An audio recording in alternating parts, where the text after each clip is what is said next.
안녕하세요. 성경플러스입니다. 첫 번째 인부터 네 번째 인까지의 환상은 종말에 지상에서 일어나는 일에 관한 예언의 말씀입니다. 어린 양 예수님께서 두루마리의 인을 떼실 때에 네 가지 말이 나타났습니다. 흰 말과 붉은 말과 검은 말과 청황색 말이었습니다.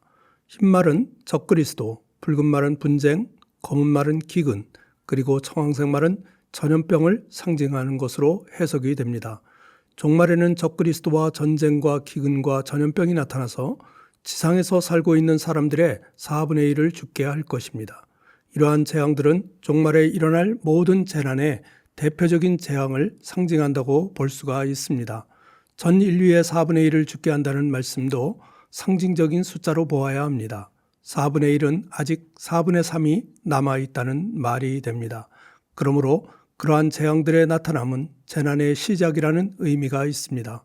그러나 마지막 날이 가까울수록 재난의 징조는 더욱더 심각해질 것입니다.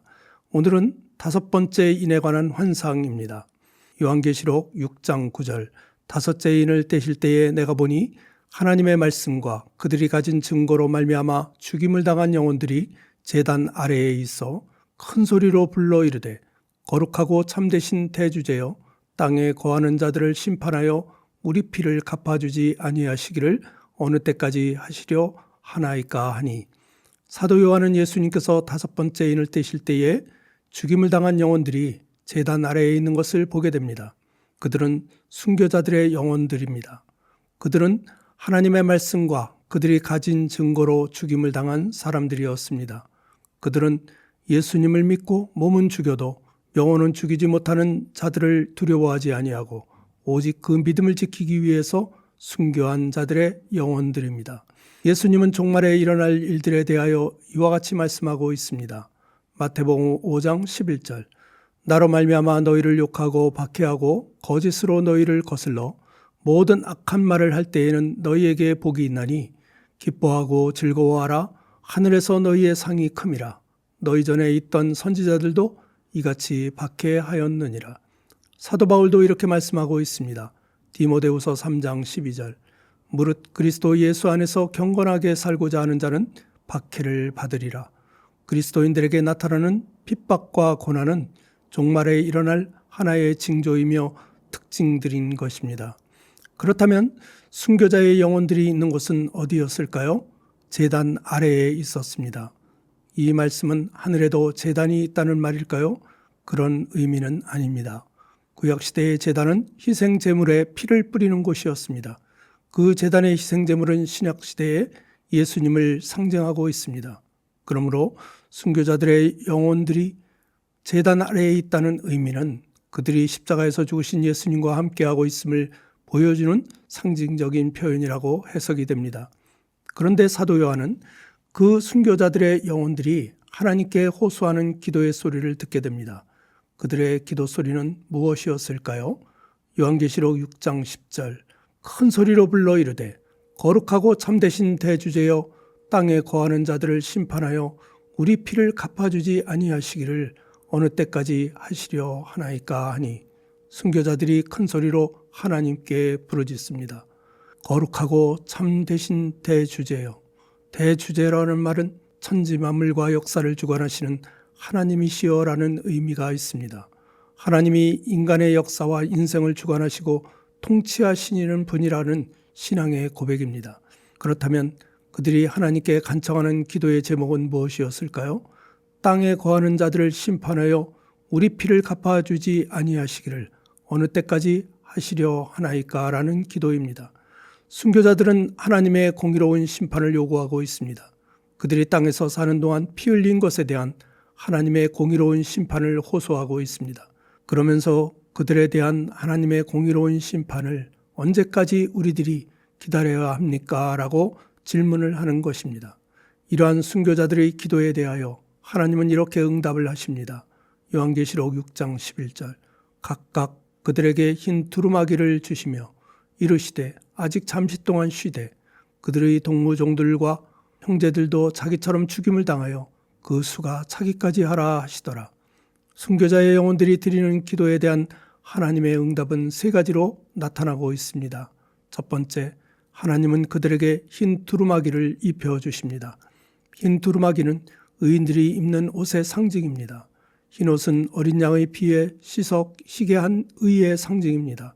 흰옷은 예수님을 믿고 죽은 영혼들에게 주님께서 베푸시는 승리와 영광의 옷을 상징하고 있습니다.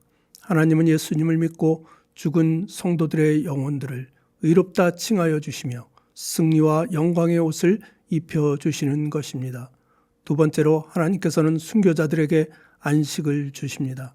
하나님은 마지막 심판의 날이 이를 때까지 순교자들에게 잠시 쉬라고 하십니다.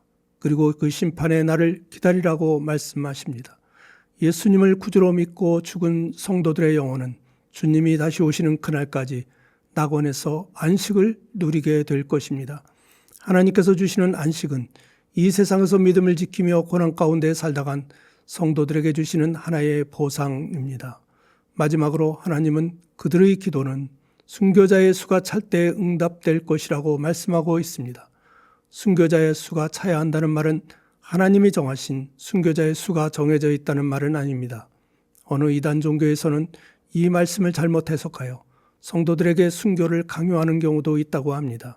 하나님의 나라가 빨리 오게 하기 위하여 순교를 강요한다는 것입니다. 그러나 그것은 잘못된 신앙입니다. 이 말씀은 하나님 나라에 합당한 구원받는 백성의 수가 찰 때 하나님의 나라가 완성이 될 것임을 말씀하고 있는 것입니다. 그러므로 순교자들은 그 하나님의 때를 기다리라는 것입니다. 우리의 시간으로는 남은 시간들이 길게 느껴지지만 하나님 편에서 볼 때는 잠시 동안일 것입니다. 하나님의 때가 이르면 하나님의 심판이 임하게 될 것입니다. 그리고 성도들은 모두가 부활의 아침을 맞이하게 될 것입니다.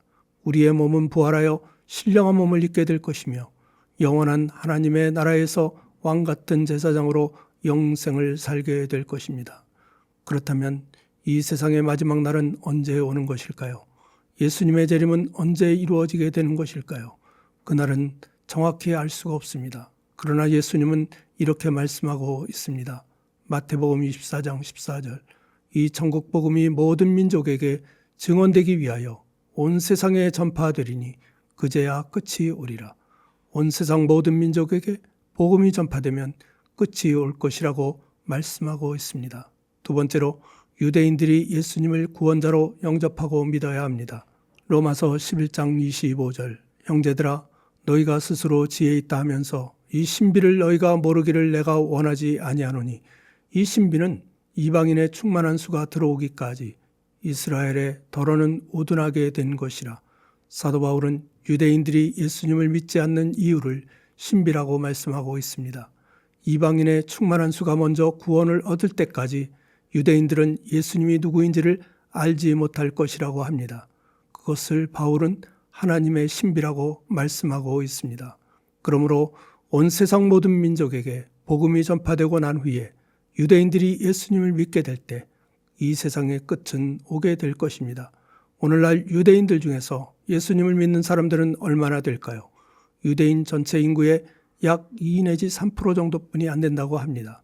그러므로 아직은 끝이 아닌 것 같습니다. 유대인들 중에서 기독교로 개종이 급격히 늘어나는 때가 마지막이 될 것입니다. 우리들은 그 하나님의 구원 계획을 정확히 알 수가 없습니다. 그러나 지금은 종말의 때이며 마지막 날이 가까이 오고 있음은 분명한 사실입니다. 그래서 여기저기서 종말의 징조인 이단들이 나타나 성도들을 미혹하고 온 세상에서 전쟁의 소식과 기근과 전염병의 소식이 들려오고 있습니다. 그러나 이러한 소식이 들려온다고 하여 두려워하지 마시기 바랍니다. 아직은 세상의 끝이 아닙니다. 그러나 앞으로 이러한 재앙들은 점점 더 심각해질 것입니다. 그리고 결국 이 세상의 끝도 오게 될 것입니다. 그러므로 우리 모두 어떠한 어려움이 있더라도 굳건한 믿음을 가지고 살아가시기 바랍니다. 오늘날도 이 땅 위에서 믿음을 지키다가 죽임을 당하는 영혼들이 너무나도 많이 있습니다. 우리들도 날마다 죽음을 체험하듯이 순교자의 삶을 살아가고 있습니다. 하나님은 우리의 기도를 들으시며 때가 되면 우리의 기도에 응답하여 주실 것입니다. 그러므로 우리 모두 어떠한 어려움이 올지라도 우리에게 주어질 새하늘과 새 땅을 바라보며 순교자의 삶을 살아가시는 성도님들이 되시기를 간절히 기도합니다. 아멘.